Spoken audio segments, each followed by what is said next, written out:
This is mine and Aleena's final project titled Defiant Distillation, Alcohol Manufacturing at Manzanar. See that wonderful picture that Eleena chose for us. And then here's an overview of what we'll be discussing today. We'll be running through the metadata work through box 9. We'll review how we linked the incident cards and the incident reports with series 51 and 52. We'll discuss how and why we chose to do data visualization and why we chose alcohol manufacturing in particular. And then we'll conclude with why this topic and this project overall is such a worthwhile work to do. So here is the first slide. Here's the discussion of our first iteration of the metadata. As soon as we started with the metadata, we instantly saw that we wanted to add a category for the officers, in particular who the case responsibility was assigned to. We just thought it was useful to differentiate between who it was reported to versus who was actually responsible for the case. At the beginning, we weren't sure if there was going to be trends in terms of who certain cases were responsible, the responsibility was assigned to, and does that signal it's a more important case if a lieutenant was assigned it as opposed to a sergeant? And in particular, if the chief was working on that, is that a case that was like highly sensitive or not? And so here are some of the patterns we saw. One of the major patterns was inconsistencies. A lot of the report fields were not consistently filled out and certainly weren't always filled out in the same manner. Some of the most common case types, though, were lost and found, and then theft, petty theft, and burglary were some of those common. And you can see just in the fact that we had to group theft, petty theft, and burglary together, which were all pretty much the same crime, kind of shows that there was an inconsistency in how that was filled out. One thing that quickly became apparent, too, was that there was about 5 officers, realistically, who were handling all of these cases. We were seeing almost constantly the same lieutenants and sergeants doing it. And we saw often that the chiefs were clearly pretty involved in the investigations and the assignments, with Chief Gilkey and Takayama being commonly seen on the reports. And then in terms of size, we saw immediately that case 402 was the largest, 364 pages total. But as I mentioned with the inconsistencies, there wasn't even an official document that you see there on the right. It was more just a collection of all of the details and the flyers that people made, but it wasn't necessarily organized in an efficient way. And then we saw that there was clearly a lot of criminalization going on in the camps. Everything pretty much became a crime because there were so many rules and regulations. I mean, sometimes the crime seemed to be people were just hanging out, and that didn't, but the way it was phrased was that it was a criminal behavior just by congregating in the camp. And so for our second iteration of the metadata, we added a lot more fields. All of the ones that are highlighted in the yellow is what we added. So national case numbers, we kind of didn't really pay attention to this at the beginning because we didn't know what it was referencing. So we decided to pay attention to it this round. We still didn't really figure out what it was referencing. There seemed to be a lot of inconsistencies with how they were numbered, but in the future, someone may figure out if it actually does reference a higher level of case organization, but we thought we would include it. We added role just to make it clear who the principal listed was. Sometimes it was the person who was suspected of the crime. Sometimes it was the person who just reported the crime. So we figured that adding that field would just make things look clearer and easier to understand like what the incident report is actually talking about. Other people involved, it kind of does the same thing. It might represent people who were other suspects. It might represent someone who lost something or someone who found something. It just makes it a lot more clear and makes the cases easier to understand. Reported to kind of just the same thing as case responsibility assigned to, but we noticed that sometimes there was a distinction made on the incident reports versus what officer the case was reported to versus who was actually doing the work. So we thought we would just write it down for future iterations of this project in case anyone wants to follow that thread and see if there is a pattern.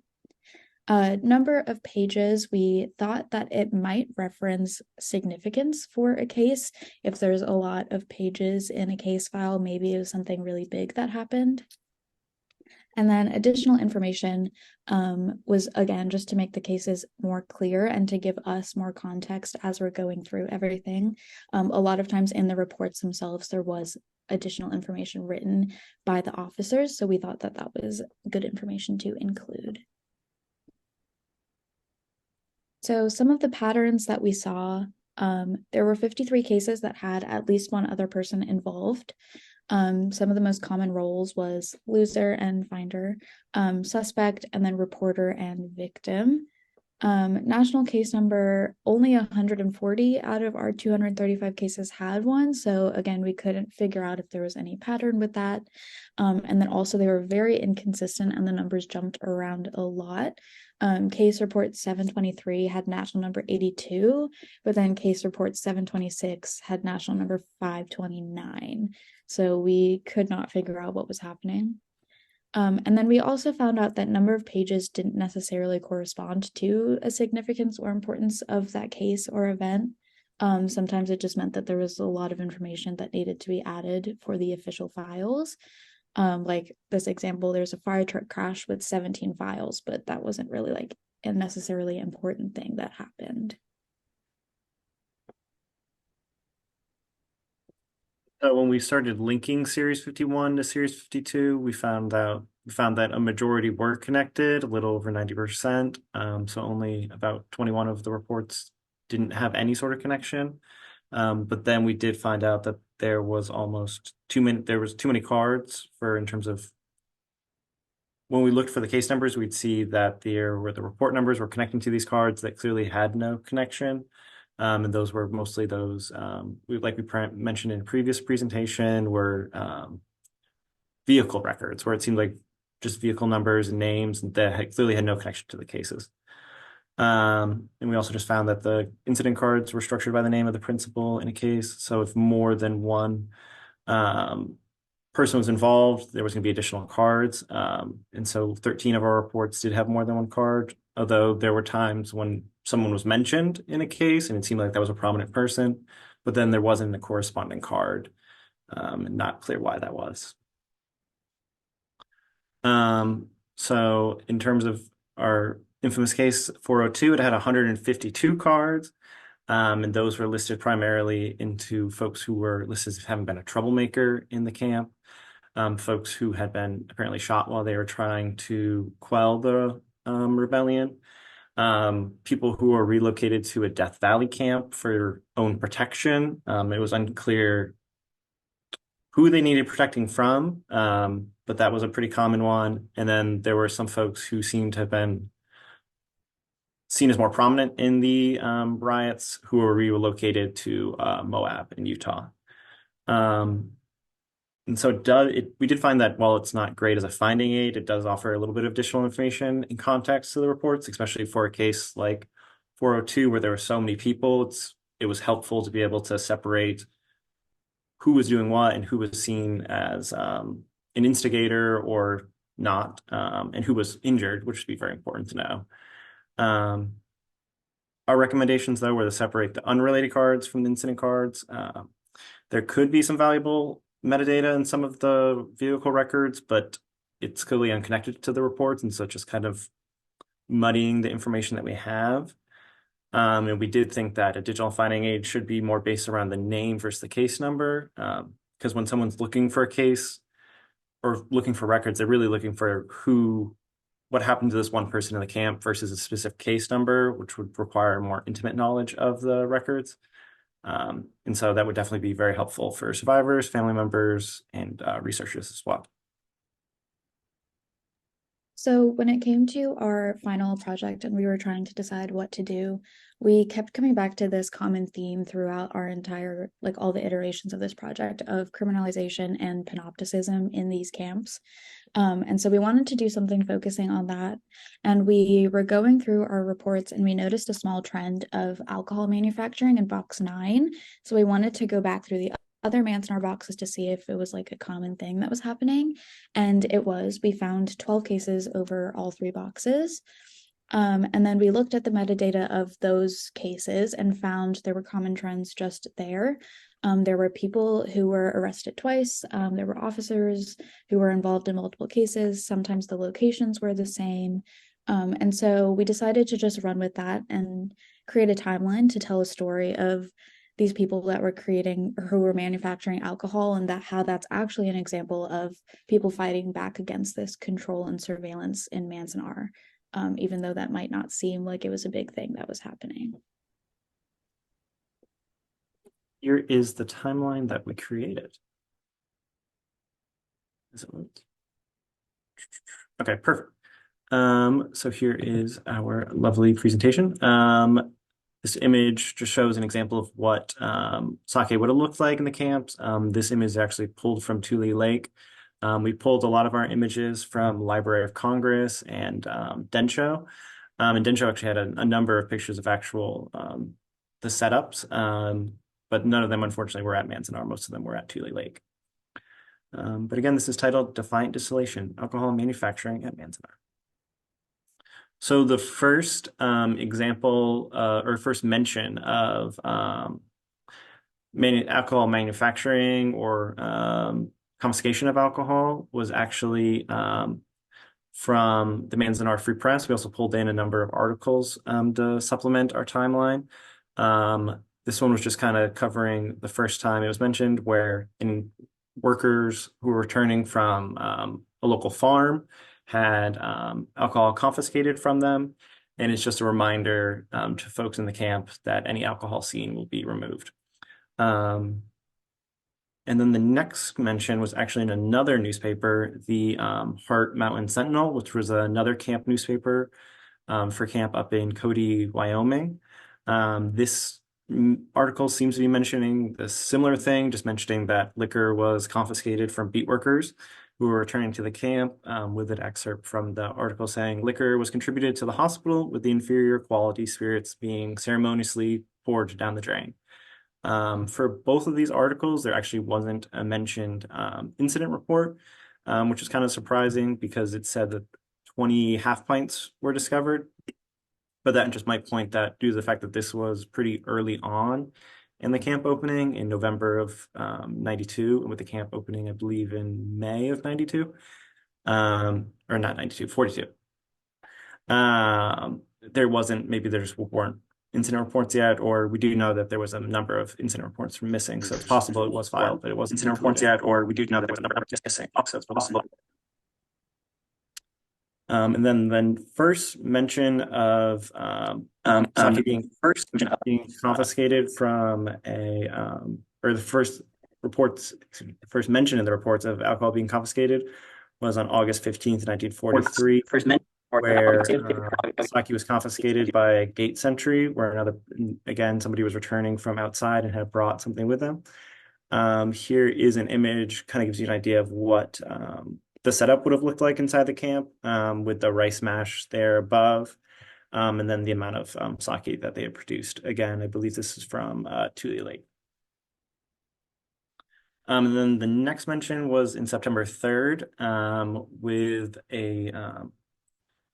the chef in one of the mess halls was working. He fell through the attic. He unfortunately ruptured his kidney.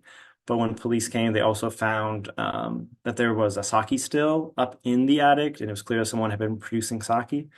And this points to a trend that we found out through the reports, is that the mess halls often were one of the places where sake was either being like produced or consumed,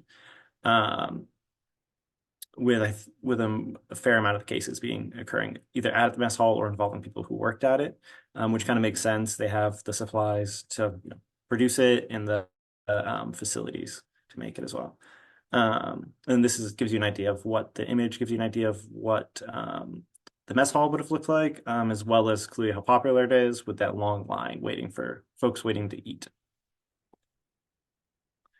Again, the mess hall was mentioned again for the sake, where someone was now witnessed making it, but the chief recommended no disciplinary action, which we found was kind of consistent with some of these early cases where they weren't really seeming to do too much beyond confiscate it, or even in this case where they recommended like nothing occurred to him. Again, another image to kind of give you an idea of what the vibe and the feel of the mess hall would have been like. And then another case in October 27th, 1943, again, a similar where sake was found in the apartment, but this time there was a search warrant issued. It wasn't just somebody who happened to walk in and they found it, where the assistant project manager had approved it. So maybe there was, after a number of cases occurring between August and September, maybe the camp's police and administration were trying to come down harder on the production of sake within the camps. Another time, another mess hall worker was again accused of producing sake. He was blamed for the shortage of sugar. Um, However, another one of his coworkers who worked at the mess hall said he was just holding for him, I guess was kind of the way it was described. And then again, it was all confiscated and removed. And then this, on the very same day, they again found it. It's unclear how exactly they found out about there being another case of somebody producing sake, but someone in that first group must have mentioned that they knew about this guy producing it. Iso Hori, they found that he was manufacturing gin in his basement. He's fined $5, had everything removed. And he was also actually mentioned in the Manzanar Free Press, where they discussed how they arrested three men for making rice gin.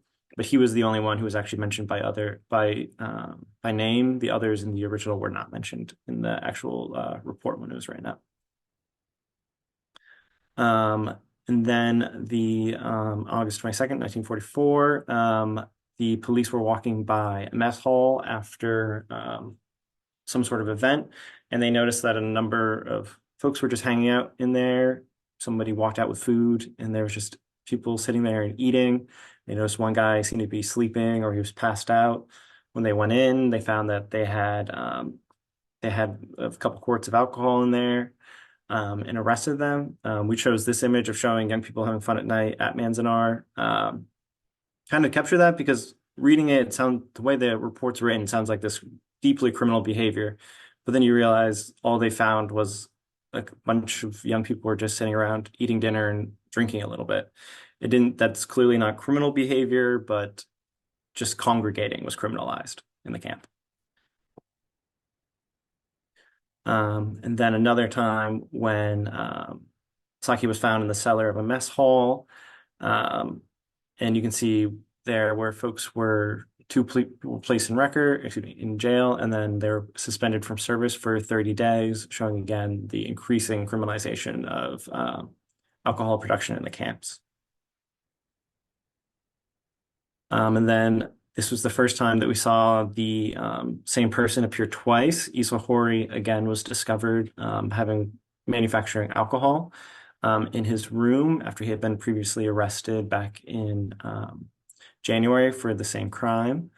In this case, reading over the records, it's clear that he must have been suffering from alcoholism, because he's mentioned that he can't go without alcohol without having withdrawal symptoms, and they recommended that he see the doctor to get a prescription for alcohol. But clearly the camp was not supplying him otherwise he would be deeply within withdrawal, so he can't make his own, but he also couldn't get it in any other way. And then in October 28th, 1944, an 83-year-old, he was charged with making alcohol in his basement. The police actually originally went there because he had been reported for being filthy and unsanitary. And when they went in, they found that he had carved a hole in the ground where he was throwing in garbage and also manufacturing his sake. And then one of the final cases was towards where whiskey was confiscated, where Kiyoshi Suzuki was trying to sneak whiskey into the auditorium. They're pictured on the side. And he, again, had that alcohol confiscated by the police. And then this was, I believe, the final case that we had of alcohol distilling in the records, where there was a fire caused by the alcohol distilling. This was another case where second time a person was involved, where again the 83-year-old Sano, he was charged with producing alcohol. They actually originally went there because his stove had caught on fire. He removed it from his apartment, carved a hole into the wall of the adjoining apartment, took their stove, and then went back to again producing alcohol. Um, all of everything in his room was confiscated and taken by the police and administration at the camp. They didn't arrest him because of his age, but they tried to have him admitted to the hospital. The hospital said there was no reason to have him in the hospital, but they ultimately were recommending that he be moved to Tule Lake because they felt it was the responsibility of his son to take care of him, despite the fact that they were the reason why him and his son were separated in the first place. But they felt it was the son's responsibility now to take care of him. But that concludes our actual timeline. Let me get the presentation back up.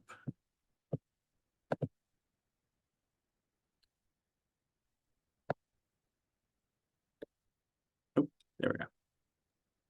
Okay, so for our process for creating this timeline, like I said earlier, we started just by noticing patterns in the metadata. Two cases occurred on the same day. There were two individuals who were both arrested twice for the same crime. And then we also noticed that a lot of the cases centered around the mess hall or mess workers, which makes sense because they had access more easily to the rice mash. For technology, we really tried to teach ourselves how to use Tableau. That was our original plan. It ended up being a little bit harder than we thought, and we figured we couldn't figure out how to use Tableau in just a week.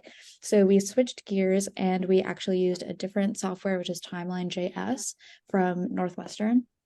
And then we didn't just want to create a timeline, we wanted to make it a little bit larger. So we looked through newspaper clippings from Library of Congress and Densho to see if we could find any sort of connection to the cases.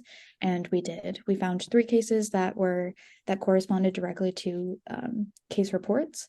And then we found two newspaper reports that just kind of generally talked about alcohol at Manzanar. And then the photos that were in our timeline and the photos that are throughout this slideshow are from NARA and Library of Congress. And then the photos that were in the timeline were also from Densho. The photos are really interesting and they just show a good idea of what it was like to live at Manzanar. I feel like just reading the case reports and looking at the incident cards, it's hard to picture what it was actually like to live there for years. So the photos help with that. And also the ones from Densho were really helpful to capture the process of what it was like to make sake and how much equipment was actually involved.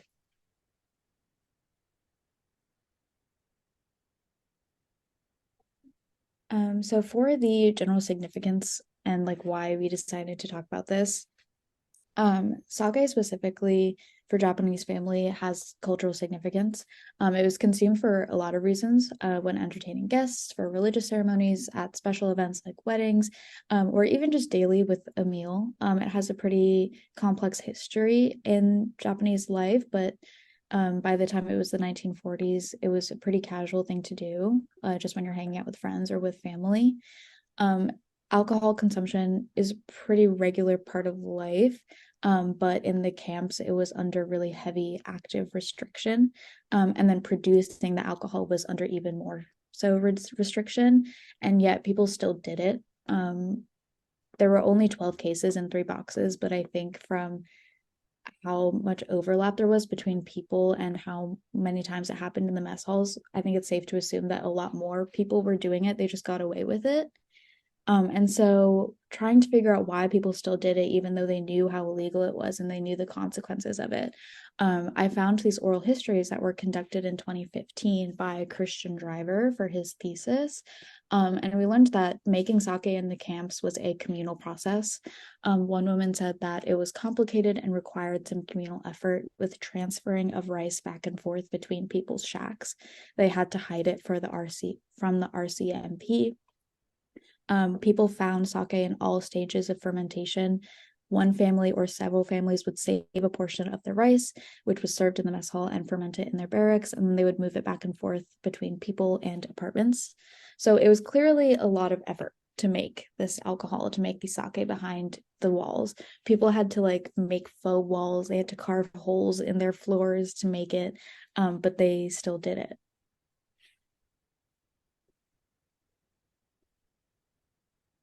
So again, that just brings us back to the question of why. What's the point of putting forth that much effort, even when they knew how illegal it was?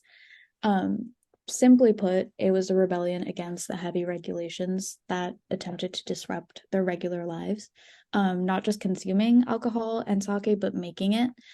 Sake production, like I said, has a complex history in Japanese life. And so making it is a specialized knowledge of many rural communities, communities that immigrated to the US and brought that knowledge with them. And to those that were interred, the production of sake was not only a reclamation of their cultural practice and knowledge, but it was also a pretty valid and real response to suddenly finding yourself imprisoned just for being Japanese. They were just trying to have some sense of normalcy in these camps. So I think our topic and this project as a whole, these case records, just serve as an example of the intense criminalization and the intense surveillance that was going on in these camps, and how even though all this was happening, people were still fighting back. They didn't just take it. And these alcohol cases specifically serve as a unique illustration of the cultural context behind their imprisonment, and it highlights the egregiousness of these camps. So yeah, that's why we just thought this was an interesting thread to follow in our case reports.